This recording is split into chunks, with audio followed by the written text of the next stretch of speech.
बिस्मिल्लाहिर्रहमानिर्रहीम। अस्सलाम वालेकुम डियर स्टूडेंट, कैसे हैं आप सब लोग। उम्मीद करती हूँ ठीक ठाक होंगे। स्टूडेंट, जैसा कि आप जानते हैं कि हम कम्युनिटी हेल्थ का हेल्थ एजुकेशन जो हमारा 4th पेपर है वो कर रहे हैं और हमने LHP पार्ट 2 के पास्ट पेपर स्टार्ट किए हुए हैं, जो कि हमारा चौथा पेपर चल रहा था। इसमें जो स्टूडेंट हमारा लास्ट क्वेश्चन था ना, 4th क्वेश्चन, ये डेफिनेशंस भी हो गई हैं, दूसरा सवाल A और B पार्ट भी हो गया, तीसरा सवाल भी हो चुका है, चौथा सवाल describe management function most important सवाल है। स्टूडेंट, पेपर ये मस्ट इस दफ़ा आना है। अगर ये पेपर में ना आया, मैं आपको गारंटी के साथ कहती हूँ कि मुझे चैनल को अनसब्सक्राइब कर दीजिएगा, अनफॉलो कर दीजिएगा। 10 नंबर का सवाल है, मोस्ट इंपॉर्टेंट है और आपने इसको मस्ट याद करना है। चले अब तो चलते हैं वीडियो की जानिब। इसको एक्सप्लेन करते हैं कि किस तरह मैनेजमेंट फ़ंक्शन को जो हमने याद करना है, किस तरह इसको हमने लर्न करना है। जो स्टूडेंट्स ये पास पेपर से करना चाहते हैं ये सवाल, वो यहाँ से कर सकते हैं। ये यहाँ पे डिस्क्राइब हुआ है, लेकिन बहुत ज़्यादा लेंथी है और बहुत ज़्यादा डिफ़िकल्ट लिखा हुआ है। मैंने ये सवाल बुक से याद किया हुआ था, तो मैंने सोचा मैं आपको बुक से ही ये सवाल करवा दूँ। ये शॉर्ट नोट्स भी बनाए हुए हैं ताकि आपको आसानी हो। अगर कहेंगे तो मैं यहाँ से आपको पढ़ा दूँगी, लेकिन ये मैंने बुक से ही नोट्स बनाए हुए हैं, तो हम बुक को फॉलो करते हैं। ठीक है, ये कम्युनिटी हेल्थ की हमारी बुक है। ओके, मैनेजमेंट फंक्शन में सबसे पहले स्टूडेंट हमने मैनेजमेंट की डेफिनेशन लिखनी है। Management can be defined as concept, techniques and process that enables goals to be achieved efficiently and effectively। ये जस्ट मैनेजमेंट की डेफिनेशन है। मैनेजमेंट में कॉन्सेप्ट और टेक्निक्स और ऐसे अवामिल शामिल होते हैं जिसमें हम जो है ना, जिसको यूज़ करके हम अपने जो भी हमारा मकसद होता है, गोल होता है, उसको हम अचीव कर सकें एफिशिएंटली और इफेक्टिवली, अच्छे अंदाज में, अच्छे तरीके से। ओके हो गया। अब मैनेजमेंट फ़ंक्शन पे आते हैं। मैनेजमेंट फ़ंक्शन जो है ना 5 चीज़ों के ऊपर मुश्तमिल होता है। पहली चीज़ है प्लानिंग, दूसरा है ऑर्गेनाइजिंग, तीसरी है कोऑर्डिनेटिंग, चौथी है कंट्रोलिंग और पांचवी है एवेल्यूएटिंग। तो वन बाय वन सारी जो फंक्शंस को हैं डिस्कस करते हैं। सबसे पहले हम देखते हैं प्लानिंग। प्लानिंग किसे कहते हैं? Planning is the establishment of objectives for an organisations and determinations of the best way to accomplish them. Okay, planning में सबसे पहले तो हम ऑब्जेक्टिव है ना, जो उसको इस्टेब्लिश करते हैं, हमने काम क्या करना है और उसको ऑर्गेनाइज़ करना है। ठीक है, ऑर्गेनाइजेशन करनी है, determination of the best way to accomplish them, ताकि हमारा जो काम है वो बेस्ट वे में, अच्छे अंदाज में, अच्छे तरीके से हो सके। ये हमारा, ठीक है, प्लानिंग की डेफिनेशन है। इसके बाद आ जाते हैं पर्पस ऑफ प्लानिंग।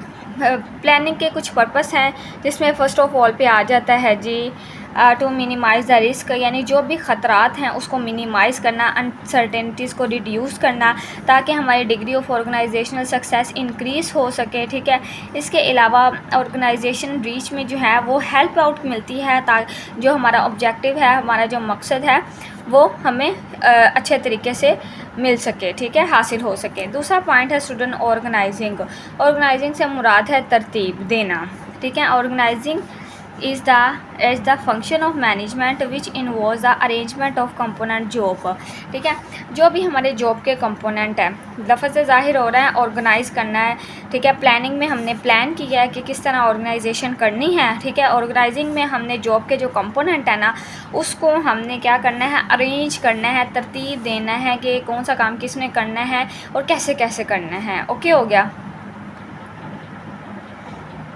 ये मेरी बेटी ने ज़रा गन मारा हुआ था, तो मैंने कहा चलो मैं नोट्स बना लेती हूँ, नोट्स से ज़रा इजी हो जाएगा। यहाँ से हम कर लेते हैं। दूसरा पॉइंट स्टूडेंट हमारा चल रहा था ऑर्गेनाइजिंग का। ऑर्गेनाइजिंग के जो स्टेप्स हैं ना, वो करते हैं।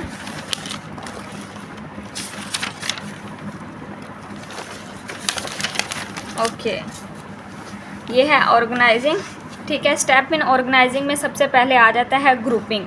कंपोनेंट जॉब की ग्रुपिंग करनी है, फिर उनको असाइनमेंट देनी है। ठीक है, ग्रुप्स को असाइनमेंट डिवाइड करनी है and then establish the relationship. Relationship इसलिए इस्टेब्लिश करना है ताकि, मतलब डिवाइड करना है हमने काम को, किसी को काम ज़्यादा या कम नहीं देना। रिलेशनशिप इस तरह ख़राब होंगे, लड़ाई झगड़े होंगे। ठीक है, ओके स्टूडेंट, नेक्स्ट हमारा पॉइंट है कोऑर्डिनेटिंग। कोऑर्डिनेटिंग से मुराद है ताउन, ठीक है, मुनज़्ज़म करना या ताउन करना। It is a process of bringing the activities of different persons into relation with one and others to achieve common goal. Common goal को अचीव करने के लिए हम एक पर्सन की एक्टिविटीज़ को दूसरे पर्सन की एक्टिविटीज़ के साथ क्या करते हैं, कंपेयर करते हैं, ताकि हम कॉमन गोल अच्छे तरीके से अचीव कर सकें। इसको हम कोऑर्डिनेटिंग बोलते हैं, ठीक है। मैनेजर ये काम करता है। इसके बाद आ जाता है controlling. Controlling is the management function of making sure that plan and its subsequent functions of organizing are given the result as desired by management।